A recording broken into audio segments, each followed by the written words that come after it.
அனைவருக்கும் வணக்கம். இன்னைக்கு வீடியோவில் என்ன பார்க்க போகிறோம் அப்படின்னா, ஒவ்வொரு வீட்லேயும் குலதெய்வத்தினுடைய அருள் இருந்தால் மட்டும்தான் அந்த வீட்டில் அடுத்தடுத்து நல்லது நடக்கும் அப்படின்னு சொல்லலாங்க. ஒரு சில வீடுகளில் திருமணமாகாத நபர்கள் இருப்பாங்க. அந்த திருமணம் தள்ளி போயிட்டே இருக்கும். அதே போல் ஒரு சில வீடுகளில் குழந்தை பாக்கியம் இல்லாமல் இருப்பாங்க.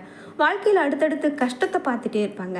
அந்த மாதிரி இருக்கிறவங்கலாம் முதல்ல சொல்லக்கூடிய ஒரு விஷயம், முதல்ல போய் குலதெய்வத்தை வழிபாடு செய்யுங்க.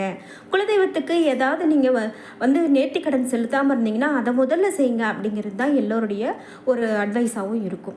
அப்படி பார்க்கும்போது குலதெய்வம் அப்படிங்கிறது ரொம்ப ரொம்ப முக்கியமானதுங்க. நம்ம எந்த தெய்வத்தை போய் ஃபஸ்ட்டு வழிபட்டாலும் சரி, அந்த குலதெய்வத்தினுடைய அனுமதி இருந்தால் மட்டும்தான் அந்த கடவுளை நமக்கு அருள் கொடுக்குமா. அப்படி இருக்கும்போது குலதெய்வ வழிபாடு ரொம்ப சிறப்பு. அப்படி பார்க்கும்போது நம்ம வீட்டில் குலதெய்வத்தினுடைய அருள் இருக்கா இல்லையா அப்படிங்கிறத நம்ம தெரிஞ்சுக்கணும். அதற்கு சில அறிகுறிகளை நம்ம முன்னோர்களால் சொல்லியிருக்காங்க. நம்ம வீட்டில் குலதெய்வத்தினுடைய அருள் இருக்கா இல்லையா அப்படிங்கிறத எப்படி தெரிஞ்சுக்கலாம், இந்த வீடியோவில் நம்ம அதை பற்றி தான் பார்க்க போகிறோம். வீடியோவை ஸ்கிப் பண்ணாமல் பாருங்கள். நீங்கள் உங்கள் வீடுகளில் குலதெய்வத்தினுடைய வழிபாடை எப்படியெல்லாம் செய்வீங்க? நீங்கள் சமீபத்தில் குலதெய்வ கோயிலுக்கு போய் வழிபட்டுட்டு வந்தீங்களா? உங்களுடைய கருத்துக்களை மறக்காமல் கமெண்ட் பாக்ஸில் பதிவிடுங்க. வீடியோவை கடைசி வரைக்கும் ஸ்கிப் பண்ணாமல் பாருங்கள். உங்களுக்கு பிடித்த கடவுளினுடைய பெயரை கமெண்ட் பாக்ஸில் பதிவிட்டுருங்க. நீங்கள் இன்னும் உற்சாகம் டிவி சேனலை சப்ஸ்கிரைப் பண்ணாமல் இருந்தால் சப்ஸ்கிரைப் பண்ணிக்கோங்க. கூடவே இருக்க பெல் ஐக்கானை மறக்காமல் கிளிக் பண்ணிடுங்க. வாங்க வீடியோக்குள்ளே போகலாம். குலதெய்வத்தினுடைய நம்ம வீட்டில் குலதெய்வம் இருக்கா இல்லையா அப்படின்னு பார்க்குறதுக்கு முன்னாடி உங்களுக்கு ஏதாவது சங்கடங்கள் இருக்குது, பிரச்சனைகள் இருக்குது, வீட்டில் இதே மாதிரி சுபகாரியம் நடக்காமல் இருக்குது, எப்போ பாரு அடிக்கடி எனக்கு விபத்து நடந்துக்கிட்டே இருக்குது, நான் நல்ல கடன் பிரச்சனையெல்லாம் மாட்டிக்கிட்டேன் அப்படின்னலாம் சொல்லக்கூடியவங்க இருப்பாங்க. இந்த மாதிரியெல்லாம் பிரச்சனைகளை சந்திச்சிட்ருக்கிறவங்க இந்த வீடியோவுக்கு கீழே டிஸ்கிரிப்ஷனில் வராகி அம்மன் ஜோதிட நிலையத்தின் தொலைபேசி எண் கொடுத்துருக்கேன். அந்த எண்ணுக்கு தொடர்பு கொண்டு பேசி பாருங்கள். கண்டிப்பாக உங்கள் வாழ்க்கையில் இருக்கக்கூடிய எல்லா பிரச்சனைகளுக்கும் சரியான தீர்வு கிடைக்கும். ஒரு சில குடும்பங்களில் ஏதாவது ஒரு காரணத்துக்காக சொந்த ஊரை விட்டுட்டு வேறு இடத்துக்கு போய் வாழ்க்கை நடத்திட்டு இருப்பாங்க. இதன் காரணமாக 2 இல்லைன்னா 3 தலைமுறைகள் குலதெய்வ கோயிலுக்கு வழிபாடு பற்றிய தெரியாமல் கூட வாழ்ந்திருப்பாங்க. அதாவது குலதெய்வ கோவிலுக்கு போவாங்க, ஆனால் எந்த நாள் போகணும், எப்படி படையலிடணும், நம்ம எப்படியெல்லாம் வழிபாடு செய்யணும், அந்த குலதெய்வத்தினுடைய மகிமை தெரியாமல் நிறைய பேர் இருப்பாங்க. அவர்கள் நல்ல நிலைக்கு வரும்போது குலதெய்வம் எது அப்படின்னு அவர்களுக்கு தெரியாமல் கூட போயிடலாம். சந்தர்ப்ப சூழ்நிலை காரணமாகவோ அல்லது குலதெய்வத்தின் உதவி கூட ஒரு சிலருக்கு கிடைக்க விடாத கர்ம வினை காரணமாகவோ எது நம்மளுடைய குலதெய்வம் அப்படின்னு தெரியாதவங்களே நிறைய பேர் இருப்பாங்க. முதல்ல குலதெய்வம் எது அப்படின்னு எப்படி தெரிஞ்சுக்கிறதுன்னு நம்ம முதல்ல பார்த்துடலாம். குலதெய்வம் தெரியாதவங்க என்ன செய்யலாம் அப்படின்னு பார்த்தீங்கன்னா, ஜாதகம் இருந்தால் லக்னத்தில் மற்றும் அந்த ஜாதகம் வீடு அந்த 5ல் இருக்கக்கூடிய கிரகம் 5ஆம் வீட்டை பார்வையிடக்கூடிய கிரகம் அப்படின்னு பார்ப்பாங்க. அவற்றின் அடிப்படையில் உங்களுடைய குலதெய்வமாக இருந்திருக்கும் அப்படின்னு சொல்லலாம். அதே போல் உதாரணத்துக்கு 5ஆம் வீட்டிற்கு குருவும் சூரியனும் சம்பந்தப்பட்டு இருந்தால் சிவ அம்சம் பொருந்திய குருஸ்தானத்தில் இருக்கிறவங்க அவர்களுக்கு குலதெய்வம் தெய்வமாக இருக்கும் அப்படின்னு சொல்லலாம். 5 அதே போல் ஒரு நீச கிரகமோ அல்லது 5ஆம் வீட்டுக்கு உரியவர் நீசமாகவோ இருந்தால் உங்களுடைய குலதெய்வத்தை நீங்கள் கண்டு கொள்ளவே இல்லை அப்படிங்கிறது அர்த்தம். உங்களுடைய தாத்தா காலத்திலேயே அதை ஒரு பொருட்டாக மதித்து வணங்கவில்லை அப்படிங்கிறது சொல்லுவாங்க. சரி, ஒரு வீட்டில் குலதெய்வம் இருந்தால் அதை எப்படி நாம் கண்டுபிடிக்கலாம், வீட்டில் குலதெய்வத்தினுடைய அருள் இருக்கான்னு நம்ம எப்படி தெரிஞ்சுக்கலாம் அப்படின்னு பார்த்தீங்கன்னா, குலதெய்வம் நம்ம வீட்டுக்கு வாசம் செய்ய நீங்கள் முன்னோர்களை வழிபடுறது ரொம்ப முக்கியங்க. உங்கள் முன்னோர்கள் படத்துக்கு முன்பாக நீங்கள் தினமும் குளித்து முடித்த பிறகு சாஷ்டாங்கமான நமஸ்காரம் செய்கிறது ரொம்ப நல்லது. ஆண்கள் என்றால் 8 அங்கங்கள் தரையில் படும்படியும், பெண்களாக இருந்தால் 5 அங்கங்கள் தரையில் படும்படியும் நமஸ்காரம் செய்யலாம். இப்படி நீங்கள் நமஸ்காரம் செய்யும் போது உங்களுக்கு ஒரு விதமான அதிர்வு உண்டாகும். இந்த அதிர்வு நீங்கள் உணர்ந்தால் அங்கு நிச்சயமாக உங்களுடைய குலதெய்வம் வாசம் செய்வதாகவும் ஐதீகம் உண்டு. முன்னோர்களுடைய ஆசீர்வாதம் இருக்கிறவங்களுக்கு நிச்சயமாக அந்த அதிர்வு ஏற்படும் அப்படின்னும், குலதெய்வ ஆசீர்வாதமும் அங்கு நிறையும் எனவும் சொல்லலாம். இதற்காக ஒவ்வொரு நாளும் நீங்கள் குளித்து முடிச்சுட்டு அதன் பிறகு முன்னோர்களுடைய படத்திற்கு நமஸ்காரம் செய்து வாருங்க. பல துன்பங்கள் இதன் மூலமாக நீங்கும் அப்படின்னு கூட சொல்கிறாங்க. பொதுவாக பூஜை அறையில் பள்ளிகள் நிச்சயமாக இருக்குங்க. பூஜை அறையில் இருக்கக்கூடிய பள்ளிகள் அவ்வப்போது சத்தமிட்டால் அங்கு குலதெய்வம் வாசம் நிச்சயம் அப்படின்னும், பூஜை அறையில் இருக்கக்கூடிய பள்ளிகள் சத்தத்தை நீங்கள் கேட்க நேர்ந்தால் அங்கு உங்களுக்கு குலதெய்வ அருள் கிடைக்க போவதை எடுத்துக்கொள்ளலாம்.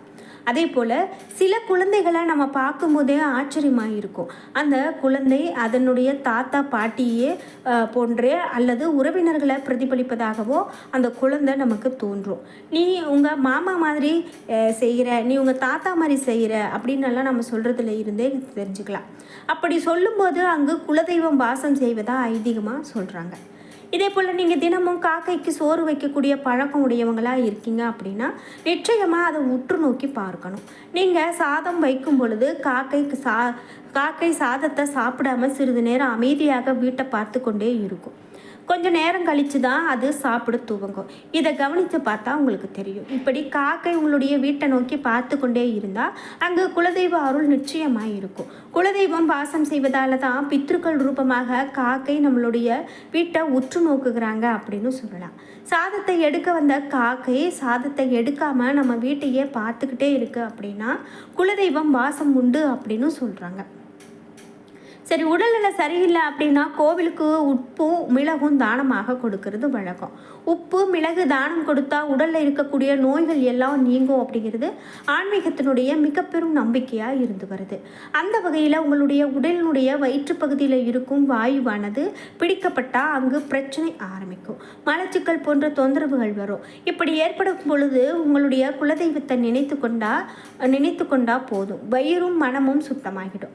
இங்கு குலதெய்வத்தை நீங்கள் நிச்சயமாக உணர முடியும். இப்படி ஒவ்வொரு விஷயத்திலுமே குலதெய்வம் இருக்கா இல்லையா, நமக்கு குலதெய்வத்தினுடைய அருள் இருக்கா இல்லையா அப்படிங்கிறத நம்மளால் கண்டிப்பாக எளிமையான முறையிலேயே தெரிஞ்சுக்க முடியும் அப்படின்னு சொல்கிறாங்க.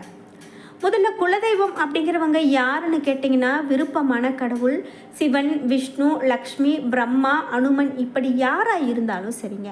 நீங்கள் கேட்காமையே உங்களுக்கு ஓடி வந்து உதவக்கூடிய தெய்வங்கள் தான் இந்த குலதெய்வங்கள். ஏன் உண்மையாகவே சொல்லப்போனால் நீங்கள் விரும்பக்கூடிய கடவுள்களிடம் பிரார்த்தனை வைக்கும்போது அவர்கள் அந்த பிரார்த்தனையை நிறைவேற்றுவதற்கு உங்களுக்கு உதவுவதற்கு குலதெய்வத்திடம் முதல்ல உத்தரவு வாங்கணும். அதன் பிறகுதான் உங்களுக்கு உதவ பிற தெய்வங்கள் உதவ முடியும். அந்த அளவுக்கு சக்தி வாய்ந்தவர்களாக தான் நம்மளுடைய குலத்தை காக்கக்கூடிய குல தெய்வங்கள் இருப்பாங்க. இது மட்டும் இல்லாமல் இப்படிப்பட்ட குலதெய்வங்கள் நம்மளுடைய வீட்டில் இருக்கிறாங்களா இல்லையா அப்படிங்கிறத நம்ம சாதாரணமான நிறைய முறையில் தெரிஞ்சுக்க முடியும் அப்படின்னு சொல்கிறாங்க. அப்படி பார்க்கும்போது பூஜை அறை தீபங்கள் நீங்கள் உங்களுடைய வீட்டில் இருக்கக்கூடிய தெய்வங்களுக்கு செய்து விளக்கேற்றும் போது அந்த விளக்கு எப்போதும் போல இல்லாமல் மிகவும் பிரகாசமாகவும் கொழுந்து விட்டு உயர உயர எரிகிறது என்றால் அந்த தீபத்தை வளர்த்து கொண்டு இருப்பதை குலதெய்வமாகத்தான் இருக்கும். அதையும் தாண்டி அந்த தீபமானது வெள்ளை நிறத்திலோ அல்லது வயலட் நிறத்திலோ எரிகிறது என்றால் உங்கள் வீட்டில் குலதெய்வம் இருக்கிறது என்பதை நீங்கள் தெரிஞ்சு கொள்ள முடியும். அதே போல் நம்ம முன்பு பார்த்தது போல் பள்ளியினுடைய பள்ளி சத்தமிட்டுட்டே இருக்குது அப்படின்னா கண்டிப்பாக அந்த வீட்டில் குலதெய்வத்தினுடைய நடமாட்டம் இருக்குது அப்படின்னு சொல்லுவாங்க.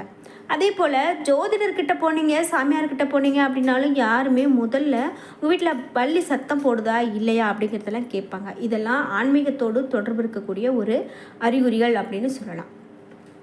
திடீரென உங்கள் வீட்டில் ஏதாவது ஒரு நல்ல வாசனை வரும். வீட்டில் சந்தனத்தினுடைய வாசனை, விபூதியினுடைய வாசனை, பூவினுடைய வாசனை இவையெல்லாம் திடீர்னு வரும். இது குலதெய்வத்தினுடைய நடமாட்டம் இருக்கிறது அப்படிங்கிறத சொல்லுது அப்படின்னே சொன்னான்.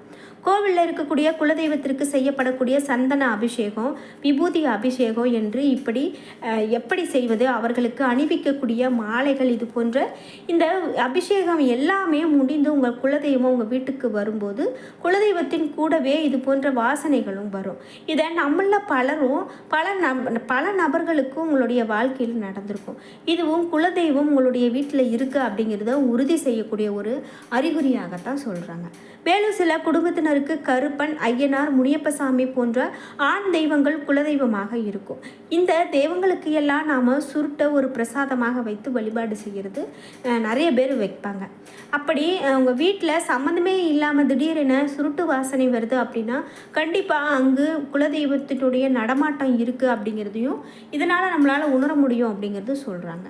அதே போல் எலும்புச்சம்பழத்தை நீங்கள் வாங்கிட்டு வரீங்க கோவிலேருந்து அப்படின்னா அது வீட்டுக்கு வந்து காய்ந்து போனது அப்படின்னா கண்டிப்பாக எந்த பிரச்சனையும் இல்லை. ஆனால் அழுகி போனது அப்படின்னா அங்கே வந்து எதிர்மறையான விஷயங்கள் இருக்குது, குலதெய்வத்தினுடைய அருள் இல்லை அப்படின்னு சொல்லுவாங்க.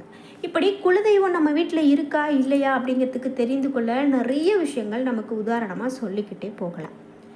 என்ன நண்பர்களே, இன்றைக்கி வீடியோவில் குலதெய்வம் நம்ம வீட்டில் இருக்கா இல்லையா அப்படிங்கிற எல்லா தகவலையும் நம்ம தெரிஞ்சுக்கிட்டோம். இந்த வீடியோ கண்டிப்பாக உங்களுக்கு ரொம்ப பயனுள்ளதாக இருந்திருக்கும்.